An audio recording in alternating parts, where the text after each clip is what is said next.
समुद्री तूफान बिपरजॉय की सिंध के साहिलों की जानिब पेशकदमी तेज तर हो गई। कैटेगरी 3 का इंतहाई शदीद समुद्री तूफान कराची से सिर्फ 410 ठट्टा से 400 किलोमीटर की दूरी पर रह गया। तूफान के मरकज में हवा की रफ्तार 180 किलोमीटर फी घंटा को छूने लगी। तूफानी सिस्टम के मरकज के अतराफ समुद्र में शदीद तूग़यानी लहरें 30-30 फुट तक बुलंद। ठट्टा, सजावल, बदीन के साहिली इलाकों में बारिश और तेज हवाएं। केटी बंदर पर पानी की सतह मुसलसल बुलंद होने लगी। खारो छान के कई देहात ज़ेर-ए-आब आ गए। बदीन के साहिली इलाकों में पानी माहीगीरों की बस्ती के करीब पहुंच गया। आज से 17 जून के दौरान कराची समेत सिंध की साहिली पट्टी पर आंधी और मूसलाधार बारिशें मुतवक्के। तूफान 15 जून की दोपहर या शाम को सिंध में केटी बंदर और भारतीय गुजरात के दरमियान टकराने का इम्कान। यहाँ पर शुरू हो गई है। इंतजामिया ने यहाँ पर रहने वाले मुख्तलिफ माहीगीरों के जो घर हैं वो यहाँ पे खाली करवाना शुरू कर दिए।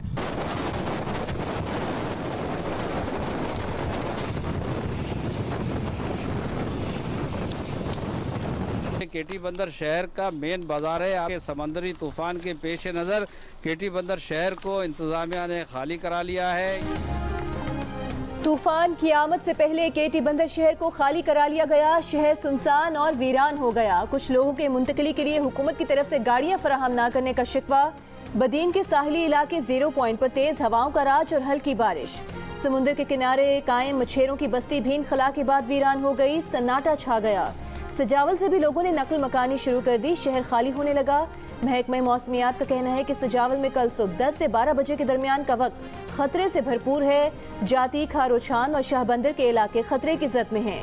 बदीन से 1400, सजावल और शाहबंदर से 235, जाती से 340, जबकि खारोछान से 80 के करीब खानदानों का इनखला किया जा चुका है।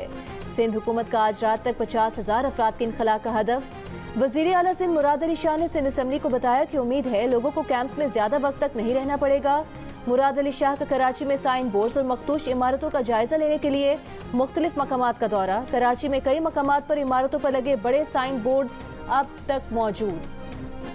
वज़ीर आज़म शहबाज शरीफ की समुद्री तूफान बिपरजॉय से मुतासरा साहिली इलाकों से लोगों का मुकम्मल इनखला करने और तूफान से मुमकिना मुतासरा इलाकों के लोगों को इमदादी सामान की फराहमी यकीनी बनाने की हिदायत।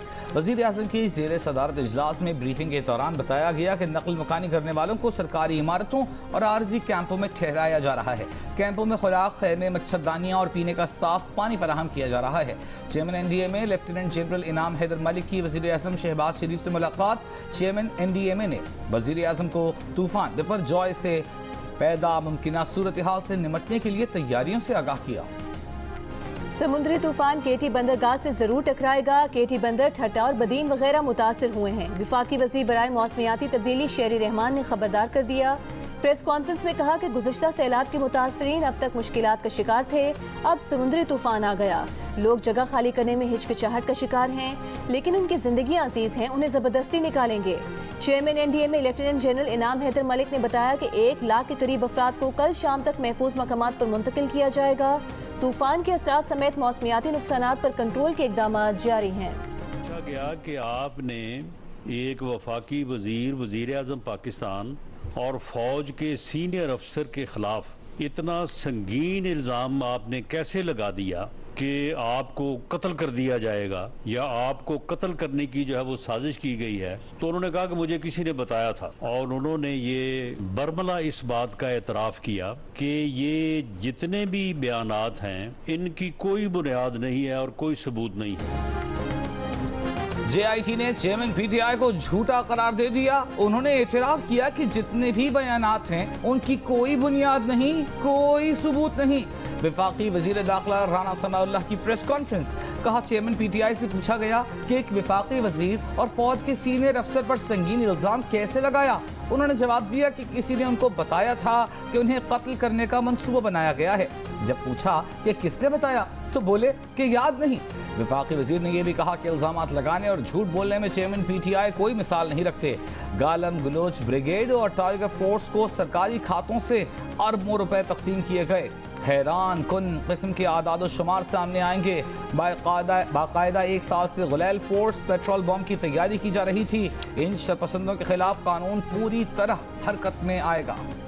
चेयरमैन नादरा तारिक मलिक ने इस्तीफा दे दिया। चेयरमैन नादरा ने वजीर आजम से मुलाकात में इस्तीफा पेश किया। वजीर आजम ने तारिक मलिक का इस्तीफा मंजूर कर लिया। FIA ने चेयरमैन नादरा को इस्लामाबाद से बैरून मुल्क रवानगी के वक्त रोक लिया। जराये के मुताबिक तारिक मलिक के खिलाफ नैब और FIA में तहकीकात जारी हैं। पीपल्स पार्टी और नून लीग इस वक्त चेयरमैन नादरा और चेयरमैन PCB की तैनाती पर मुहाज़राई की कैफियत में हैं। तहरीक इंसाफ के रहनुमा शाह महमूद कुरैशी का दावा। इस्लामाबाद में मीडिया से गुफ्तगू करते हुए कहा, चेयरमैन PCB की तैनाती पर खींचातानी चल रही है। कहा कि आप हुकूमत की तरजीहात जरा मुलाहिजा कीजिए। विफाकी वजीर दाखिला राना सनाउल्लाह ने कहा है कि चेयरमैन क्रिकेट बोर्ड के मामले में किसी पार्टी की राय हो सकती है, इख्तिलाफ कोई नहीं है। वजीर आजम हमेशा सबको साथ लेकर चलते हैं। पीपल्स पार्टी के सरबराह आसिफ जरदारी हमेशा इफ़हाम व तफहीम से बात करते हैं। विफाकी वजीर दाखिला ने कहा कि साबिक चेयरमैन नादरा तारिक मलिक पर कोई दबाव नहीं है और तारिक मलिक के सेक्रेटरी से कोई तहकलामी नहीं हुई। एंटी करप्शन पंजाब के हाथों गिरफ्तार तहरीक इंसाफ के सदर चौधरी परवेज इलाही ने कहा है कि जहां उन्हें रखा गया है वो 6 फुट का सेल है। उस सेल में टांगें भी सीधी नहीं हो सकती, दवाएं तक उन तक नहीं पहुंच रही, उनके पांव सूज गए हैं। कार्डियोलॉजी में भी आधे टेस्ट हुए। उन्होंने 10 दिन से एक ही शलवार कमीज पहन रखी है। पंजाब असेंबली में गैर कानूनी भर्तियों के केस में परवेज इलाही ने सेशन कोर्ट का हुक्म लाहौर हाई कोर्ट में चैलेंज कर रखा है। 4 जून को जुडिशल मजिस्ट्रेट ने परवेज इलाही को जुडिशल रिमांड पर जेल मुंतकिल करने का हुक्म दिया था। 190 मिलियन पाउंड करप्शन का केस बुशरा बीबी नैब रावलपिंडी में पेश न हुई। नैब रावलपिंडी ने आज तलब किया था। तलबी का नोटिस भी जमान पाक में वसूल कराया गया। नोटिस में कहा गया है कि बुशरा बीबी पेश होकर बयान रिकॉर्ड कराएं। ओपन मार्केट में डॉलर 7 रुपए गिर गया। नई कीमत 298 रुपए हो गई। इंटर बैंक में डॉलर 34 पैसे महंगा होकर 287 रुपए 97 पैसे का हो गया। Chairman foreign exchange companies Malik Bostan का कहना है कि बैंकों ने आज $5 मिलियन एक्सचेंज कंपनीज को दिए हैं, जिससे डॉलर का रेट नीचे आया है। कल भी $5 मिलियन आने हैं। बैंकों ने सप्लाई बहाल करने का वादा किया है। इसी तरह सिलसिला चला तो डॉलर 295 से भी नीचे आएगा। आने वाले दिनों में डॉलर और सोने की कीमतें गिरेंगी। सोने की फी तोला कीमत में भी 4000 रुपए की कमी। 1 तोला सोना 2,21,500 रुपए, जबकि 10 ग्राम सोना 1,89,900 रुपए का हो गया। वजीर मुमलिकत पेट्रोलियम मुसद्दिक मलिक का PTI रहनुमाओं को करारा जवाब। कहा, ये लोग कहते थे कि रूस से पेट्रोल नहीं आएगा। दावा किया गया कि अमेरिका ने रूस से तेल लाने पर हुकूमत खत्म कराई। हर रोज पूछते थे कि कहाँ है तुम्हारा रूसी तेल का जहाज। जो आप ना कर सके वो हमने कर दिखाया। मुल्क की तारीख में पहली बार रूस से तेल पाकिस्तान पहुँच चुका है। साइफर के ड्रामे के बाद अमेरिका के आगे गिड़गिड़ाने तक का सफर अवाम ने देख लिया। वजीर मुमलिकत बराए पेट्रोलियम मुसद्दिक मलिक ने रूस को खाम तेल की कीमत की अदाई चीनी करेंसी में करने की तस्दीक कर दी। चीनी वजारत खारजा ने कहा है कि ये पाकिस्तान और रूस के दरमियान उनकी खुद मुख्तारी के दायरे कार में मामूल का तिजारती ताउन है। उसूली तौर पर चीनी करेंसी में खाम तेल की तिजारत के लिए रास्ता खुला है। रूस से LPG की पहली खेप तोरखम के रास्ते पाकिस्तान पहुंच गई। LPG कार्गो 10 टैंकर्स पर मुश्तमिल है। LPG टैंकर्स रूस से खरीदी गई 1,10,000 टन LPG का हिस्सा हैं। रूस से LPG पहले ट्रेन के जरिए उज़्बेकिस्तान और फिर टैंकर्स के जरिए अफगानिस्तान के रास्ते पाकिस्तान पहुंचाई गई। वज़ीर आज़म शहबाज शरीफ ने कहा है कि किसानों को मायारी बीज, बर वक्त खाद और जदीद टेक्नोलॉजी से लैस करेंगे। ज़राई शोबे के लिए मुराद जारी रखेंगे। नून लीग खैबर पख्तूनख्वा की क़यादत से मुलाकात में आइंदा इंतखाबात पर मुशावरत। शहबाज शरीफ ने कहा, गुज़िश्ता हुकूमत ने खैबर पख्तूनख्वा की तरक्की को यकसर नज़रअंदाज किया। खैबर पख्तूनख्वा को तरक्की और अमन का गहवारा बना कर रहेंगे। एक और बयान में वज़ीर आज़म ने कहा कि आइंदा माली साल पाकिस्तान और अवाम की आमदन बढ़ाने का साल साबित होगा। बजट नौजवान की तरक्की, कारोबार और रोजगार का है। नौजवानों की हौसला अफजाई के लिए बजट में IT कारोबार पर टैक्स की छूट दी है। पहले review and judgment orders act के खिलाफ केस सुनेंगे। पंजाब इंतखाबात नजरसानी केस पर समाअत उसके बाद होगी। सुप्रीम कोर्ट ने वाज़ेह कर दिया, अदालत ने इलेक्शन कमीशन के वकील की review and judgment orders act के फैसले तक पंजाब इलेक्शन केस ज़ेरे इल्तवा रखने की इस्तदा मंजूर कर ली। चीफ जस्टिस पाकिस्तान ने कहा कि अदालत ने पहले कानून को मुअत्तल किया है, दोबारा और कानून को मुअत्तल नहीं कर सकते। अपील और नजरसानी में बहुत फ़र्क है। कानून साजी जल्दबाजी की बजाय तहम्मुल और एहतियात से होनी चाहिए थी। दरख्वास्त गुजार के वकील ने कहा कि रिव्यू एक्ट आर्टिकल 10A के खिलाफ और अदलिया की आज़ादी में भी मुदाखलत है। प्रैक्टिस एंड प्रोसीजर एक्ट से हासिल ना होने वाला मकसद अब रिव्यू एक्ट के तहत हासिल करने की कोशिश की जा रही है।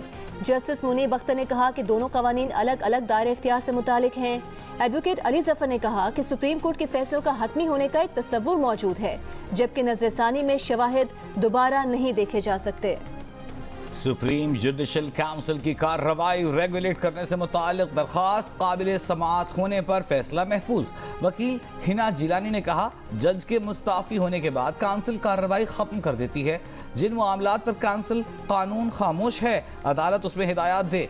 जस्टिस मुनीब अख्तर ने कहा, आर्टिकल 209 में जज को ओहदे से हटाने की बात की गई है, हट जाए तो कुछ नहीं लिखा। वकील हिना जिलानी ने कहा, जज कार्रवाई पर इस्तीफा दे तो कार्रवाई खत्म, ये काउंसिल कार्रवाई में कहीं नहीं लिखा। किसी जज के खिलाफ रिटायरमेंट तक कार्रवाई नहीं होती तो क्या सब खत्म होगा?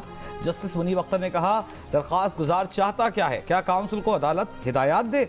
आज कल शिकायत काउंसिल के पास जाने से पहले सोशल मीडिया पर चल जाती है। अदालत ने किसी फैसले में काउंसिल को हिदायत नहीं दी। अदालत फैसला दे, अमल न हो तो क्या काउंसिल के खिलाफ तौहीन अदालत होगी? लोग मेरिट के बगैर शिकायत भेजते हैं, सोशल मीडिया पर लगा देते हैं। जस्टिस एजाज अल एहसन ने कहा, मुमकिन है कल 17 जजों के खिलाफ शिकायत आ जाएं, केस में मुनासिब हुक्म जारी करेंगे। कौन बनेगा मेयर कराची, मुर्तज़ा वहाब या हाफिज नईमुर रहमान? फैसले की घड़ी करीब आने लगी। जुमेरात को मेयर का इंतखाब होगा। अददी अक्सरियत के लिए पीपल्स पार्टी और जमात इस्लामी का तहरीक इंसाफ के नुमाइंदों पर इन्हिसार। रिटर्निंग अफसर नजर अब्बास ने कहा कि वोटिंग शो ऑफ हैंड से होगी। जिस उम्मीदवार को एक भी वोट ज्यादा मिला तो वो मुंतखब हो जाएगा। ऐवान में अक्सरियती वोट 184 ही बनता है।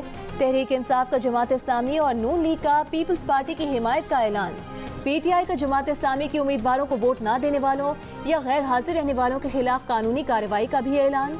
तहरीक इंसाफ के 43 में से 30 अरकान ने पार्टी पॉलिसी के खिलाफ फॉरवर्ड ब्लॉक बना लिया। हाफिज नईम को वोट ना देने का ऐलान। पीपल्स पार्टी के उम्मीदवार मुर्तज़ा वहाब ने कहा कि हाफिज नईम और रहमान ये चाहते हैं कि तहरीक इंसाफ के लोगों से हम उन्हें वोट लेकर दें, तो ये मुमकिन नहीं।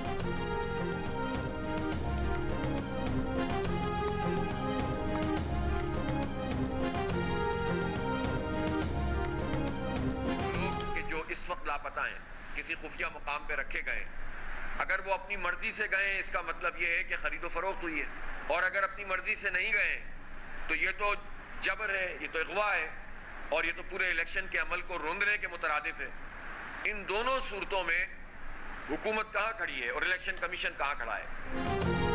पार्टी पॉलिसी के बरखिलाफ पीपल्स पार्टी को वोट देने वाले तहरीक इंसाफ के चेयरमैन अगर खुद गए हैं तो उनकी खरीदो फरोख्त हुई है, खुद नहीं गए तो उन्हें अगवा किया गया है। जमात इस्लामी कराची के अमीर हाफिज नईमुर रहमान की प्रेस कॉन्फ्रेंस। कहा, पीपल्स पार्टी जबरी अंदाज में मेयर के लिए वोट हासिल कर रही है। ये लोग सुप्रीम कोर्ट का फैसला मानने को तैयार नहीं, बल्कि इलेक्शन कालादम करने की कोशिश कर रहे हैं।